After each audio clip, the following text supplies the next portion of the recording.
Welcome to Scott Cooks, everybody.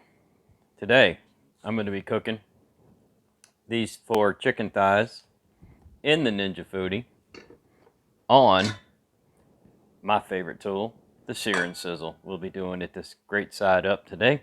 Why am I holding with a pot holder? Because I've been preheating it and it's hot. But before we get started, I thought I might put together a little impromptu sauce for the chicken thighs. I like to use a lot of barbecue sauces pre-made, but every once in a while I just want to make my own. That's what we're going to do. We're going to start off with some of this Heinz ketchup. This one's called Simply because there's no artificial anything in it, and most importantly there's no high fructose corn syrup in it, which we don't use in this house.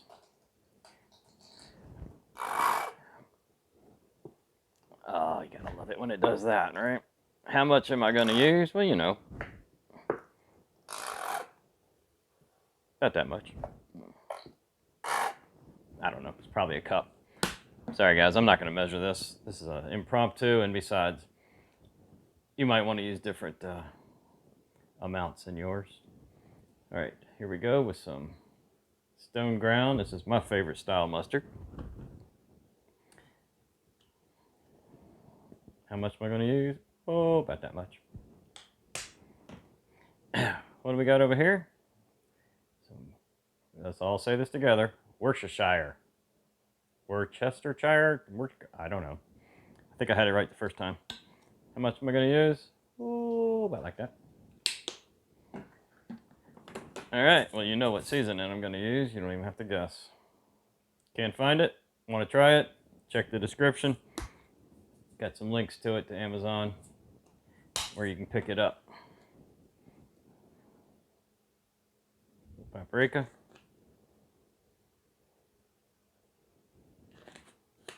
Next up, little cumin. Why? Because we can.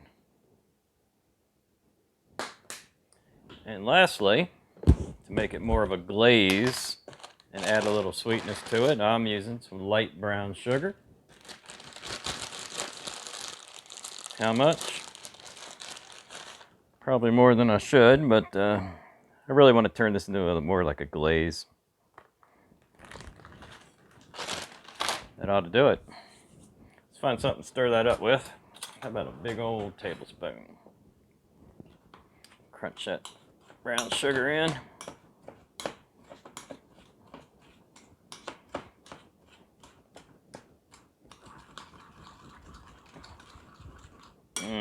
Look at that sauce, you guys. This is going to be some kind of good on these chicken thighs. Just squishing up all that brown sugar. Get everything nice and dissolved. And we're going to just go ahead and throw this back in the fridge while we're starting our chicken. So why don't I just marinate it? Why don't I just slather it all over there right now? Well, it's because I'm using the Sear'NSizzle. And the Sear'NSizzle is used on broil. And that will burn on me. I don't want it to burn. So we're going to put this on near the end of the operation. There we go. Homemade. It's going to be some kind of good. Taste test. I wasn't lying to you. It's awesome, y'all. Okay.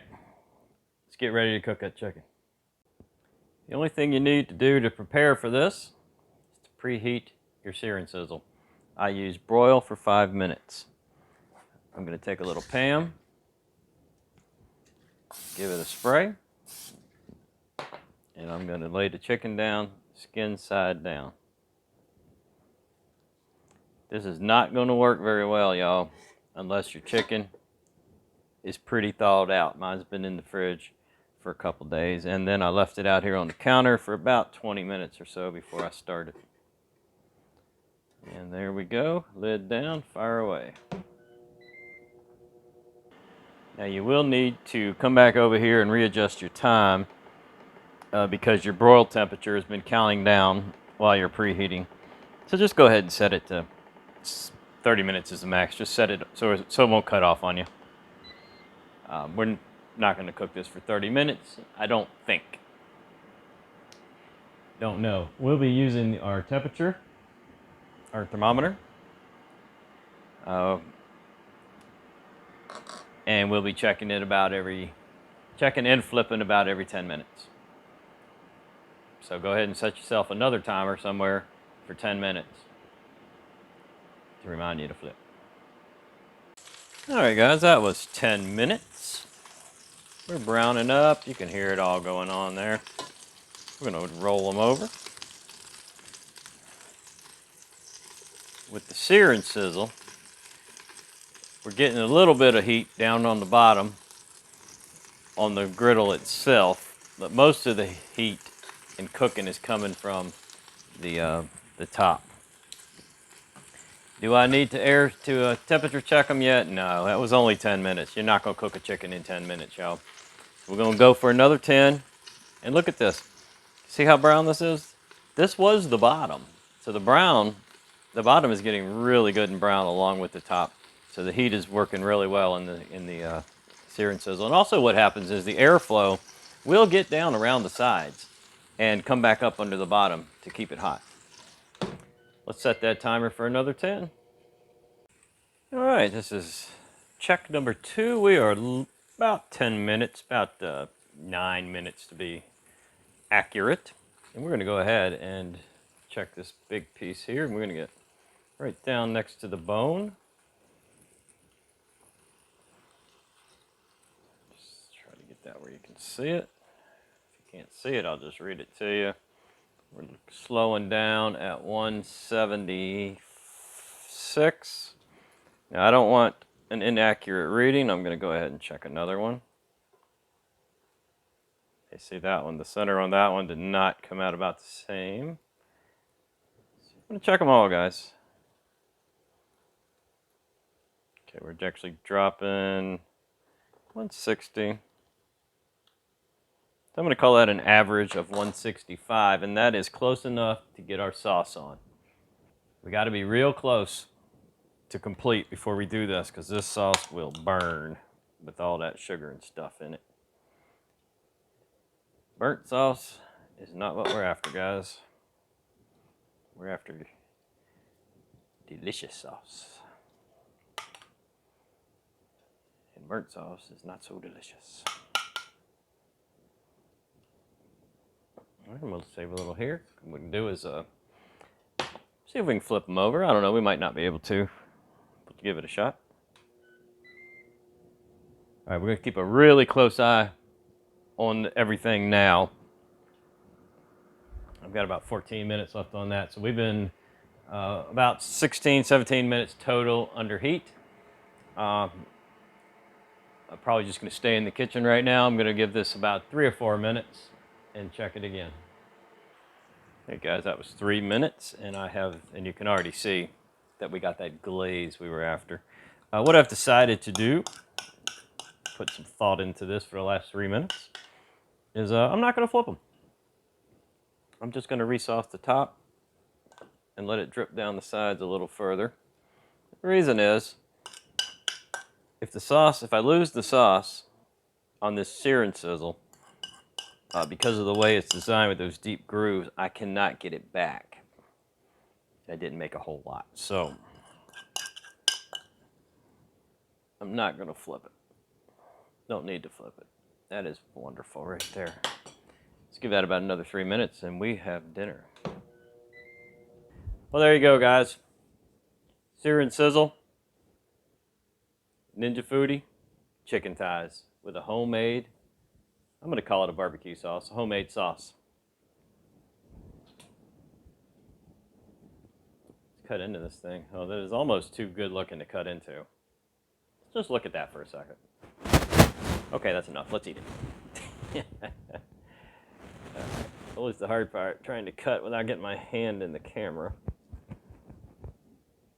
Oh, my goodness. Tender, juicy, beautiful. Let's get some of that sauce on there.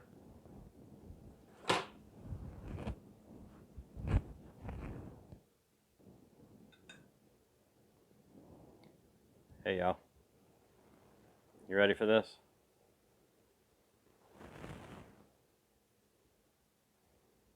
Here we go.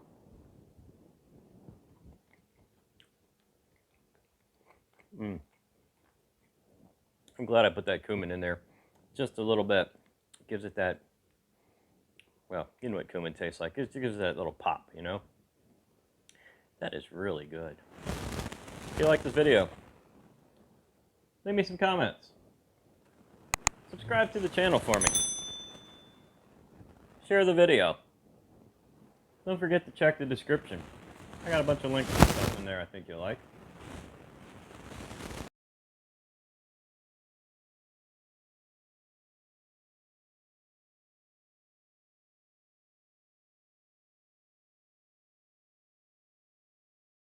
What are we serving this with? I get asked that a lot. Because I don't just cook a piece of chicken, I'm making dinner, guys. Fresh frozen peas on the side.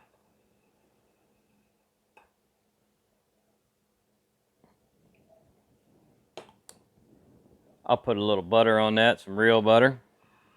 A little pink Himalayan. And that's going to do it. I will probably have a little side salad to go with it too. I want to thank everybody for watching. We might as well eat that piece. It's just laying around. Oh man. It's going to be a good dinner, y'all. I wish you were here with me. But I will see you on the next video.